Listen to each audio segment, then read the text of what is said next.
Hi everyone, my name is Melissa Parks. I have my PhD in clinical and health psychology, and I work as a coach for people who are living abroad or also for people who are moving back to their home country after an experience of living abroad.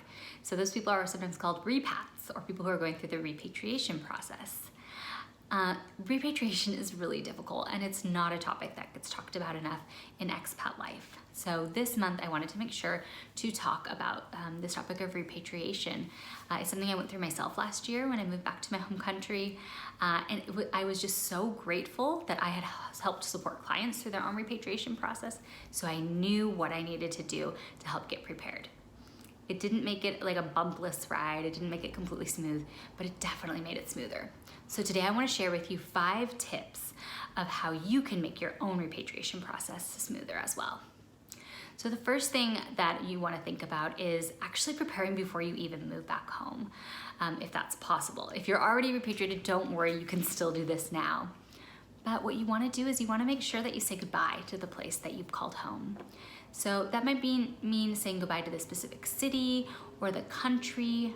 In my case, I was leaving Europe and moving back to the United States after living in Europe in a couple of different countries for 10 years. So I just made sure to really make sure I said goodbye to Europe in general. Thought about like the things I'd appreciated. I was able to visit not only the city I was living in, Amsterdam, but also was lucky enough to be able to go back to Madrid, which I had also called home for many years. And so you can do this so many different ways. Some people like to write a goodbye letter. You might do something symbolic with it, like rip it up or burn it or throw it in a lake or something like that. You could also do a blog post. You could just, plan to do a special walk around some of the places that have been important to you. You could throw a goodbye party, right? Like we know that that's another way that we can say goodbye.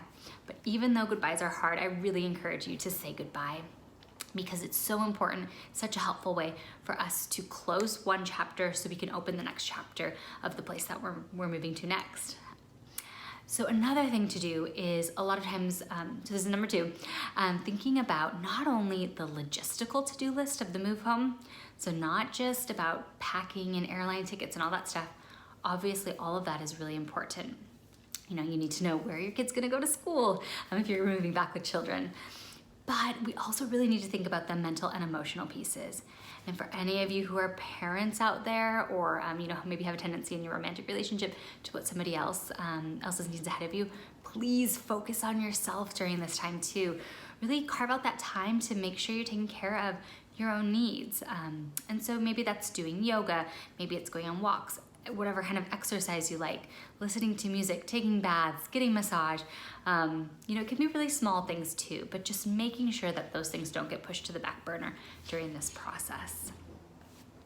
Now, another thing that you want to do is to take some time to think about how has living abroad really changed you and shifted your perspective about the world.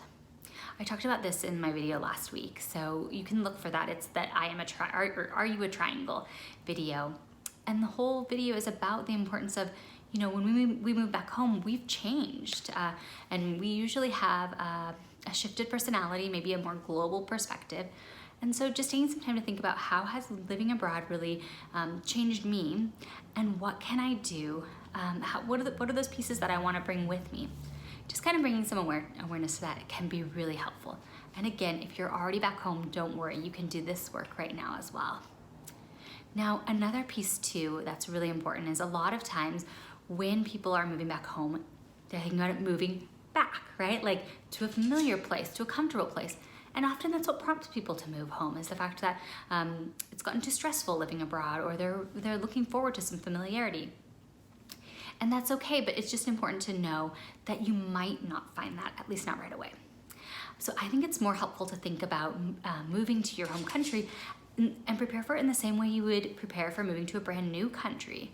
So actually, when I work with clients, I give the same work to expats, people who have just moved abroad or just moved to a new country. I give them the same tools, a lot of the same tools as I'm giving people who are repatriating as well. Because the focus is on, how can I feel fulfilled? How can I, what I tell my clients, water the grass, like really just cultivate the place that you're living right now. How can you do that in a place that you haven't lived in quite some time, when that place has changed and you've changed as well? So really try to think about that. Like, it's a new move, it's a new place. And it might, you will, many repats find, like, it feels like a totally new country. Okay, and then the last tip that I have for you is just the importance of treating this process like a grieving process. And I know that might sound really intense, but my clients find that so helpful usually, to think about it as being a grieving process. You've said goodbye to something that was really important to you, to something that really helped shape your identity. And just thinking about it like a grieving process can really help to ride that roller coaster of emotional ups and downs that often don't make sense at all. So you'll be surprised, like sometimes, I mean, you might find yourself like feeling sad in a moment where there's really nothing, you can't find anything, put your finger on anything that's going on that makes you feel sad. And that's how grief is. Sometimes it just doesn't make sense. And so if you've heard of like the stages of grief before, you might know there will be times where maybe you're in disbelief, and other times where you're feeling really low and sad, other times maybe where you feel angry. And then one thing my clients are sometimes surprised about is this bargaining stage. So when somebody passes away, sometimes that means that we're thinking, what are things I could have done, just to maybe to make this not happen, or sometimes for religious people, even prayer, dear God, I would do anything, I will do anything, just bring this person back. But this happens with when you're repatriating as well. And it happens with thinking about, did I make a mistake? What if I had stayed? Oh, how would my life be different right now if I was still living abroad? And it's a normal thing your mind's doing. It's painful to go through these big life transitions. And so your mind, what it's doing is just trying to think of an alternative universe where you're not experiencing this pain. So just see if this helps you. See if it helps you to be able to acknowledge this like a grieving process. And if it doesn't, this is where my bonus tip is gonna come in. If you find that you're still struggling, or you just notice I would really like some support or professional guidance on how to work through this repatriation process, I would absolutely encourage you to reach out to a therapist or a coach, a professional who specializes in working with people who are going through the repatriation process. And the reason I would say that you want somebody who understands this, who understands the repatriation process, is because if you go to just maybe a coach that is focused on something else, or just maybe more of a generalist, or a therapist as well, they just might not understand the nuances of this.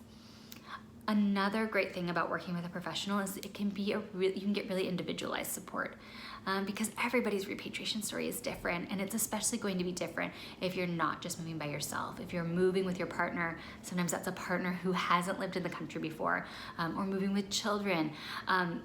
And sometimes that's also children who have never lived in that home country before. So it's repatriation for you, but it's a whole new country for them. I think sometimes that can help, and sometimes it can make it harder as well.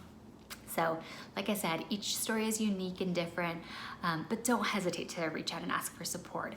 I offer a free 30-minute session for people who are struggling abroad or through the repatriation process. So you can find that on my website. You can schedule that appointment there. And I encourage you to do that, to just see, could this be a good fit for us to work together? If you're feeling like you'd like to have some additional support, or would just like to explore the possibility of having some additional support. If you are going through the repatriation process, it's a mouthful, yourself, I would love to, or you've gone through it in the past, I'd love to hear from you. I'd love it if you just would pop something in the comments about what your own journey was like. And if you used any of these tools, or if you could imagine that they could have been helpful for you in the process. Or if you have anything you'd add to the list as well. Thanks so much for tuning in today. I'll see you again soon. Bye.